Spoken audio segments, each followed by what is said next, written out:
When Jesus had finished saying all these things, he said to his disciples, "As you know, Passover begins in 2 days, and the Son of Man will be handed over to be crucified." At that same time, the leading priests and elders were meeting at the residence of Caiaphas, a high priest, plotting how to capture Jesus secretly and kill him. But not during the Passover celebration, they agreed, or the people may riot. Meanwhile, Jesus was in Bethany at the home of Simon, a man who had previously had leprosy. While he was eating, a woman came in with a beautiful alabaster jar of expensive perfume and poured it over his head. The disciples were indignant when they saw this. "What a waste," they said. "It could have been sold for a high price and the money given to the poor." But Jesus was aware of this. He replied, "Why criticize this woman for doing such a good thing to me? You will always have the poor among you, but you will not always have me. She has poured this perfume on me to prepare my body for burial. I tell you the truth, wherever the good news is preached throughout the world, this woman's deed will be remembered and discussed."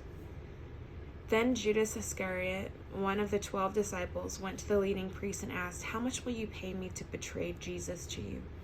And they gave him 30 pieces of silver. From that time on, Judas began looking for an opportunity to betray Jesus. On the last day of the festival of unleavened bread, the disciples came to Jesus and asked, "Where do you want us to prepare the Passover meal for you?" "As you go into the city," he told them, "you will see a certain man. Tell him, 'The teacher says, my time has come and I will eat the Passover meal with my disciples at your house.'" So the disciples did as Jesus told them and prepared the Passover meal there. When it was evening, Jesus sat down at the table with the 12. While they were eating, he said, "I tell you the truth, one of you will betray me." Greatly distressed, each one asked in turn, "Am I the one, Lord?" He replied, "One of you who has just eaten from this bowl with me will betray me. For the Son of Man must die, as the Scriptures declared long ago. But how terrible it will be for the one who betrays him. It would be far better for that man if he had never been born."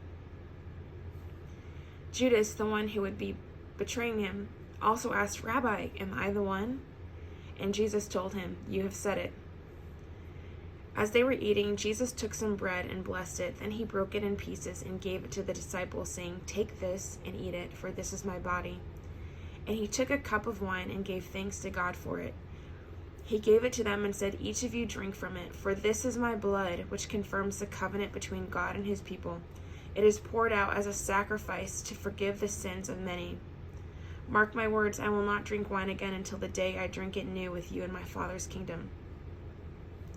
Then they sang a hymn and went to the Mount of Olives. On the way, Jesus told them, "Tonight all of you will desert me, for the Scriptures say God will strike the shepherd, and the sheep of the flock will be scattered. But after I have been raised from the dead, I will go ahead of you to Galilee and meet you there." Peter declared, "Even if everyone else deserts you, I will never desert you." Jesus replied, "I tell you the truth, Peter, this very night before the rooster crows, you will deny 3 times that you even know me." "No," Peter insisted, "even if I have to die with you, I will never deny you." And all the other disciples vowed the same. Then Jesus went with them to the olive grove called Gethsemane. And he said, "Sit here while I go there to pray."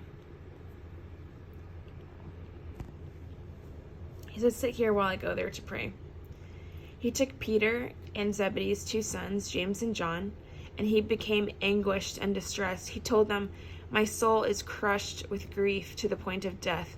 Stay here and keep watch with me." He went on a little farther, bowed his face to the ground, praying, "My Father, if it is possible, let this cup of suffering be taken away from me. Yet I want your will to be done, not mine." Then he returned to the disciples and found them asleep, and he said to Peter, "Couldn't you keep watch with me even 1 hour? Keep watch and pray so that you will not give to temptation. For the